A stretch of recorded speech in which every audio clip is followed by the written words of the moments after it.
because they're sold cheap by companies that sell them on the market that have these seed monopolies today. Companies such as Monsanto, DuPont, and Dow Chemicals, their GMO subsidiaries, or Syngenta in Switzerland.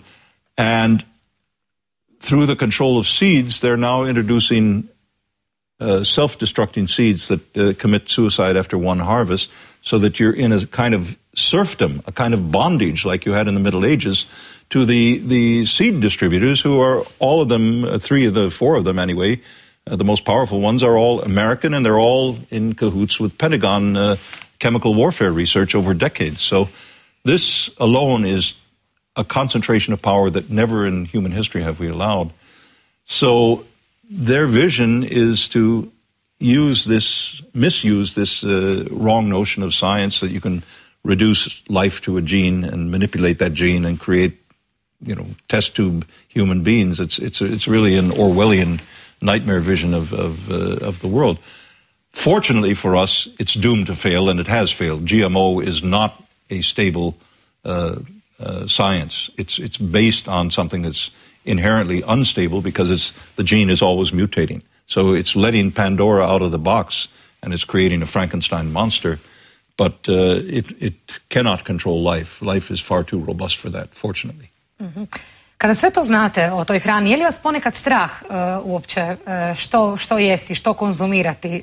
Pratite li gdje je uopće danas biti siguran, na neki način siguran? Dakle, tko živi danas sigurno na ovom svijetu?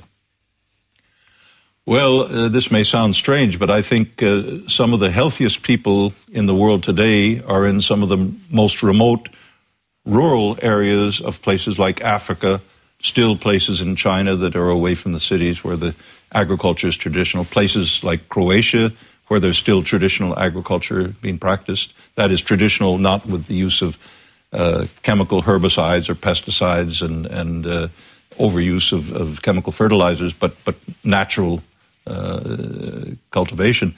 And in those places, you do have healthy people.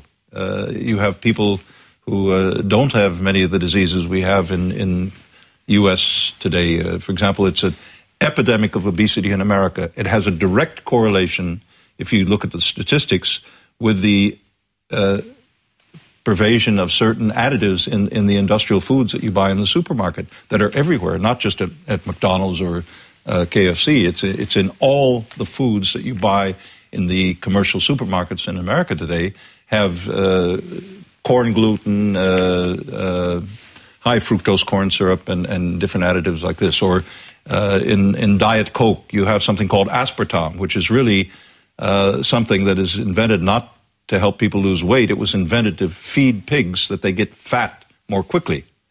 And if you drink Diet Coke, you're going to have health problems. Možda da, nije nimalo smiješno, ali doista ljudi izaziva instantnu ovisnost, čini mi se, ta Diet Coke.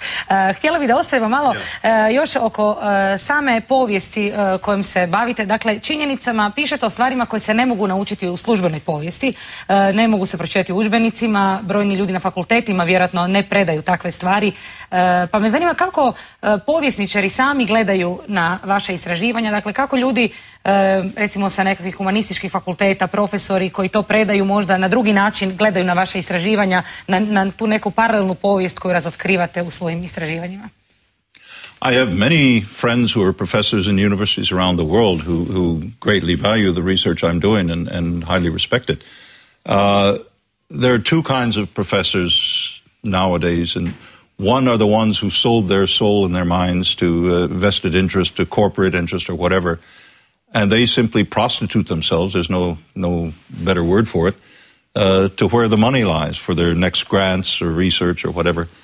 And there are a handful of professors that are searching for the truth, and I often am invited to give lectures in their classrooms, whether in China, whether in Croatia, whether in Germany occasionally, although the situation of German higher education could stand a lot of improvement right now. I used to teach in a German university. But, it's different kinds of professors. But Pa naravno da nije uvijek lako se suočiti sa takvim činjenicama o kojima pišete. Hvala vam lijepo na ovom razgovoru. Ja se nadam da će ova vaša knjiga naravno postati svjetski bestseller gdje god se bude prevela i objavila. Nadam se da ćete ponovo doći u Hrvatsku, da se možda vidimo ponovo i u našoj emisiji.